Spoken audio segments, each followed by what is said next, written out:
Stop acting all high and mighty just because you're pregnant. It's annoying that you can't even manage the housework. My husband's attitude changed the moment I got pregnant. Before I got pregnant, Kevin was a cheerful and lively guy who constantly lifted my spirits. However, with the help of parents-in-law, I thought my husband's behavior had improved. Turns out, that was just wishful thinking on my part. My name is Amy. Kevin and I are both working, juggling household chores and jobs to make ends meet. He's a bit rough around the edges, but always upbeat and happy. Even when I'm down, he always finds a way to make me laugh. Sure, he sometimes likes a read on social cues, but that's what I find endearing about him. Thanks to that, despite being busy with work and chores, I've been able to enjoy my days. One day, after several years of such a marriage, a welcome change came for both of us as a couple. I got pregnant, and our family grew. We were thrilled when we found out and immediately went to share the news with our parents-in-law. They were delighted, especially my mother-in-law, Emily, who was eager for a grandchild. Amy, thank you so much. If you need any help or run into any issues, just say the word. We're here to support you, Emily told me. It was a welcome offer, given that I was feeling a mix of happiness and some anxieties. Even my usually reserved father-in-law, George, promised to help, although he seemed a bit restless. While my parents-in-law and I were excited about the new addition to the family, Kevin was noticeably out of sorts ever since he learned about my pregnancy. When I told him, his reaction was flat. "Oh, you're pregnant. All right, got it." It was an unexpectedly bland response from a man who's usually so cheerful and upbeat. He seemed reluctantly present during the announcement to my parents-in-law and hardly participated in the conversation. I chalked up his odd behavior to the sudden realization that he was going to be a father and was probably nervous about it. Moreover, I was so thrilled about being pregnant that I didn't pay much attention to his reaction. Even my mother-in-law, noticing his demeanor, said, "Isn't this your child too? Shouldn't you be happier?" But even she didn't seem too concerned. I believed that our excitement about having a child was the most important thing, and that Kevin's behavior was temporary. However, as the months rolled by, his attitude didn't improve. In fact, it became far worse than before my pregnancy. I've continued working after getting pregnant, but I tire more easily now. Sometimes I struggle with housework when I get home, which prompts comments from Kevin like, "What about dinner? It's not ready yet?" Just because you're pregnant doesn't mean you can slack off on housework. You're really useless. If I fail to have dinner ready when he comes home, I get an earful. So what if you're pregnant? You still have to do your job and the housework. It's terrible that you're using pregnancy as an excuse to slack off. Sometimes morning sickness is so bad that I have to skip work and chores. Yet my husband doesn't help around the house at all. This wasn't an issue before my pregnancy. Recently, though, it's rare for a day to pass without a complaint from him. The happiness and cheerfulness I used to feel have vanished.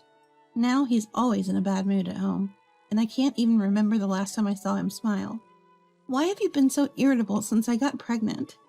I questioned him about it, but he just snapped back. "What? I'm fine. You're the one messing things up." Since then, he's completely shut down any conversation on the subject. To be fair, I'm not keeping up with the housework as much as I did before the pregnancy. But no matter how bad I feel, I'm doing the bare minimum, and the man I married wouldn't have raised his voice over something so small. Have I unknowingly done something to offend him? When I ask, he only gets angrier, and I still don't know why. As a result, we're talking less and less, and when he does speak to me, it's always to complain. The tension was so thick you could cut it with a knife, and it was putting a serious strain on our marriage. The thought of bringing a child into this situation filled me with nothing but dread. I guess it showed on my face. During a visit to my husband's parents' house, my mother-in-law called me out on it. "Amy, you've been looking down lately. What's going on?" These days, being at home means dealing with my husband's mood swings, so I often find refuge at my in-laws when I'm off work. When I tell my husband I'm going to his parents, he doesn't complain much, making it a good escape for me. I do feel guilty, but I have no other place where I can truly relax. "It's nothing serious." I mustered a smile from my concerned mother-in-law and responded. My in-laws always welcome me into their home without a single grimace. How could I bring myself to tell them outright that their son is the reason for my troubles? I just couldn't do it. But my mother-in-law said, "We promised to help you when you announced your pregnancy, remember? You don't have to hold back." Maybe she sensed my smile was forced, because my mother-in-law held my hand and looked me in the eyes. Her gaze was earnest, letting me know she truly cared about me. Feeling the weight of her sincerity, I glanced at my father-in-law, who was watching from the side. He nodded in agreement, sharing the same concerned look as my mother-in-law. I couldn't hold back anymore in front of these two kind souls.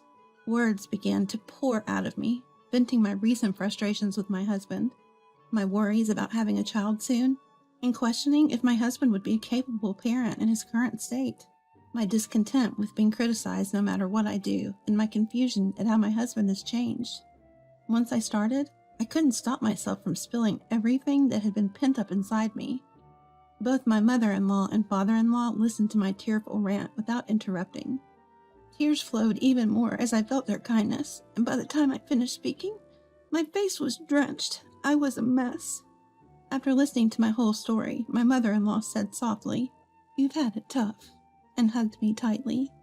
My father-in-law also placed his hand on my back, patting me gently. Finally, calming down in my mother-in-law's arms, she said, "We'll talk to Kevin. Just give us a moment."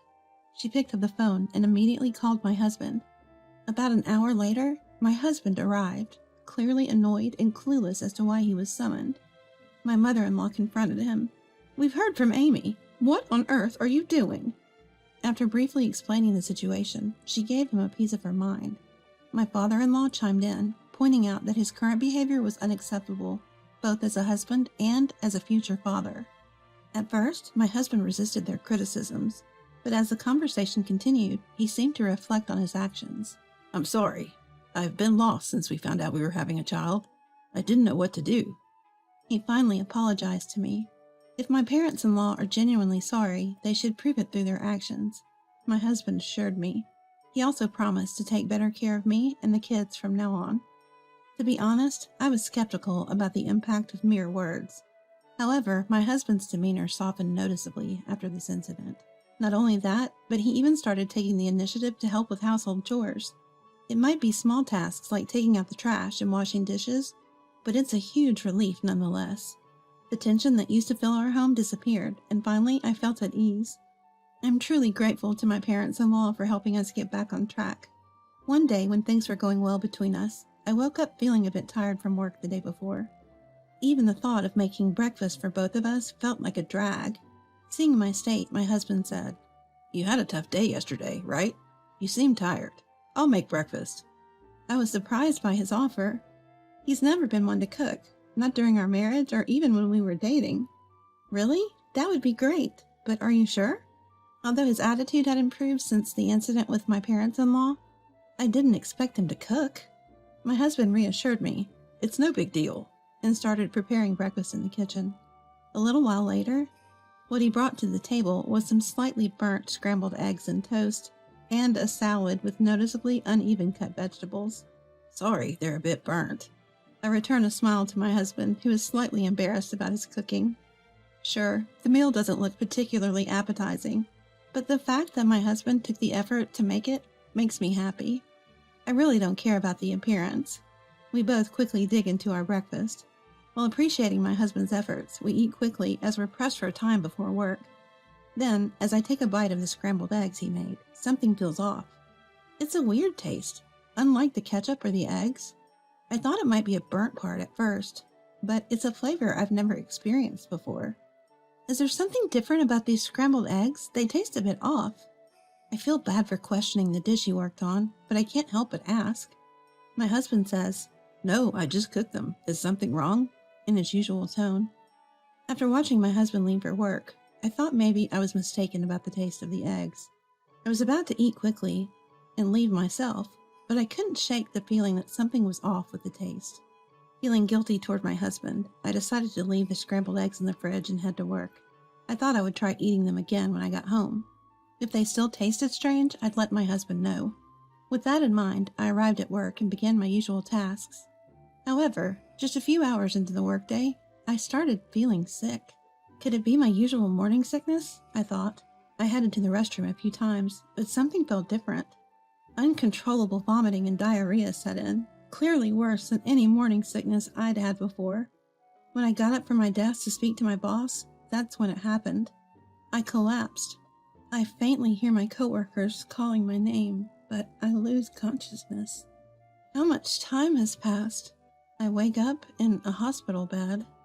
A doctor comes over as soon as my parents-in-law are at the bedside and notices I'm awake. He lightly explains the situation and conducts some tests. Then he asks, "What did you eat today?" I tell the doctor that I ate the breakfast my husband made. I hadn't eaten anything else, so there's no mistake. The doctor turns pale and says, "Listen carefully. Our tests found a substance in your body that's not normally found in food." According to the doctor, it's a chemical found in herbicides. Even in small amounts, it can cause food poisoning, vomiting, and diarrhea. And it's in my body. Are you sure you didn't eat anything other than the breakfast your husband made? Any other possibilities? That's when I understood why the doctor had looked so pale. If I hadn't eaten anything else, it would mean my husband had intentionally poisoned our food with herbicide. The doctor must be considering other possibilities too. However, something clicked in my mind. The off taste I felt in the scrambled eggs this morning, it must have been the taste of herbicide. The good news is it was a small amount this time, so the harm was minimal. It could have been dangerous for both you and the baby, though. The doctor added this quietly, realizing that I had no other suspects apart from my husband's breakfast. It meant that I could have unknowingly lost my child. Even my parents-in-law, who had been listening to the conversation, sensed the gravity of the situation and couldn't say a word. I checked my husband's whereabouts. It seemed he already knew I was in the hospital and was on his way. At that moment, I shared a plan with my parents-in-law and the doctor and got their cooperation. Because I still needed to rest, I couldn't leave the hospital. Understanding the situation, both parents-in-law and the doctor agreed to cooperate. In less than an hour, my husband arrived. I was shocked to hear you were in the hospital, Amy. Are you okay? He looked relieved as he said this. However, I already knew he was the reason I was here. It only infuriated me more, so I confronted him directly. Did you put herbicide in my breakfast? The tests found it. You realize this is your fault, right? My husband looked shaken at my words. However, he tried to maintain his composure. What are you talking about? Why would I do such a thing, especially to my pregnant wife? His expression was so suspicious that it was more than enough for me to be convinced. However, it was still my subjective perspective, not objective evidence. But when I glared at him, he retorted, "What's your proof? You have none, right? Stop talking nonsense." My husband seemed upset as he said that. You suspect me without any evidence? He looked at me as if to say just that. To him, I finally spoke up. I didn't eat all of the breakfast this morning. The rest is still in our fridge. All we have to do is test it. He must not have seen it coming. Up until a moment ago, despite his unease, my husband had a certain smugness on his face. That expression clearly shifted. His face turned pale and he started to sweat profusely. After a moment of thought, he hurriedly said, "I don't need to visit anymore, okay? I just remembered I left something at work. I'm going home now." He seemed ready to exit the hospital room.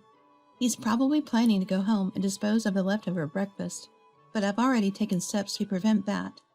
I had Emily submit the leftover breakfast to the police. They've been notified too. Huh, reported, he mumbled, looking stunned.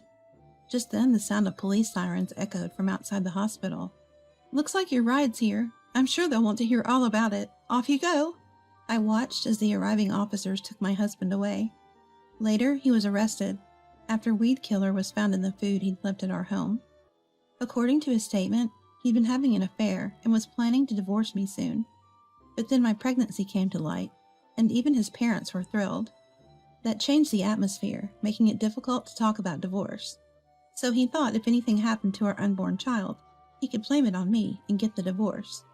Hearing this, both his parents and I were furious. I went to where he was detained and severed our familial ties. We divorced and I claimed compensation. It'll be a long time before he's released, but we've also gotten a restraining order against him for me and the child. A few months after my husband was arrested, I safely gave birth to a baby girl. I'm now raising her at my parents' home and regularly meeting with my in-laws. Every day, I'm thankful for the miracle that is my daughter's life.